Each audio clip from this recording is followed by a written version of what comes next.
Hi everyone, welcome to PELC 6193.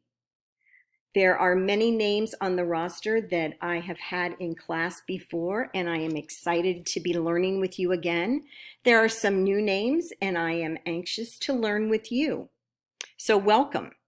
There are some things on Moodle that I would like to point out before I start talking about week one. Any important announcements that I have, I will post up here, as well as I will email you through QuickMail, which can be found right here.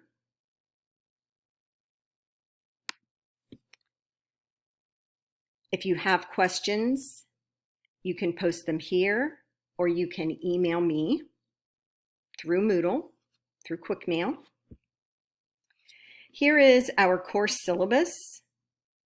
By the end of the first week, please email me stating that you have read it and that you understand the syllabus. Here are important student resources for you, PowerPoint responses and response activities, the grading rubrics that I use, the dyslexia assignment, the research project description, the literature circle PowerPoint, and the assignments at a glance.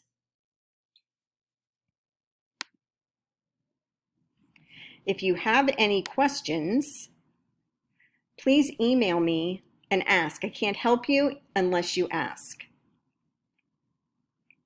Each week, you have a PowerPoint presentation. And within the PowerPoint, there are numbered responses.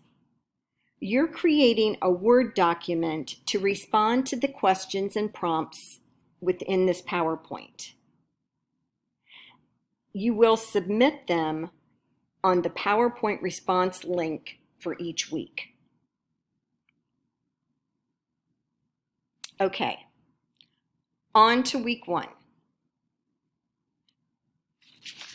Oftentimes, teachers say that students can't read the content material for their subject area. Well, there are several possible reasons for this.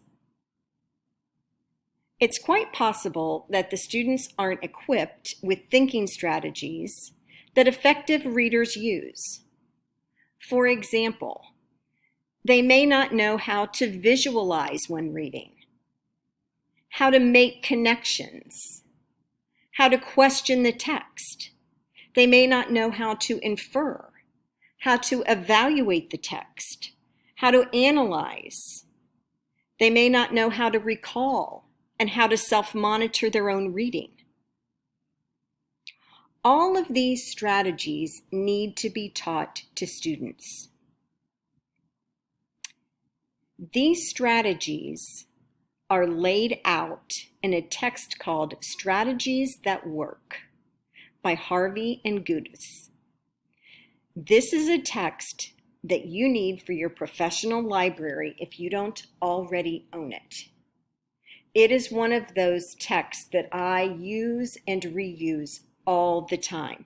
They explicitly teach you how to teach these strategies to students.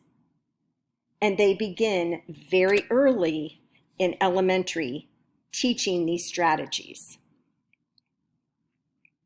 This week, you're looking at the importance of background knowledge and your schema as the main determinant of comprehension. We as teachers have 3 responsibilities to build and activate schema. Number 1, we need to decide if the reader has adequate background knowledge for the text. So we have to assess their schema. Number 2, we have to increase the reader's background experience. We have to build that schema. 3, we have to help the reader relate his or her experiences to the text. We have to activate and help them use that schema. And Chapter 1 talks extensively about how to do these three things. Why study content reading? What's the big deal? Well, expository content is structured differently and it's read differently than narrative text. All teachers are teachers of reading, not just the teachers in elementary school or the middle school. It's all teachers. The Ohio Learning Standards have literacy standards in each of the content areas. Please take a look at the standards and you will see this.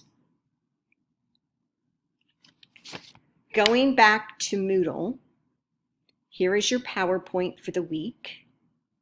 Please view the Literature Circles PowerPoint by Daniels. This is a think aloud strategy that is being modeled by my colleague, Sherry Jacobs. Here is your research paper topic sign up. Here is the explanation of the research paper, the dyslexia sign-up sheet, and an explanation of the dyslexia assignment.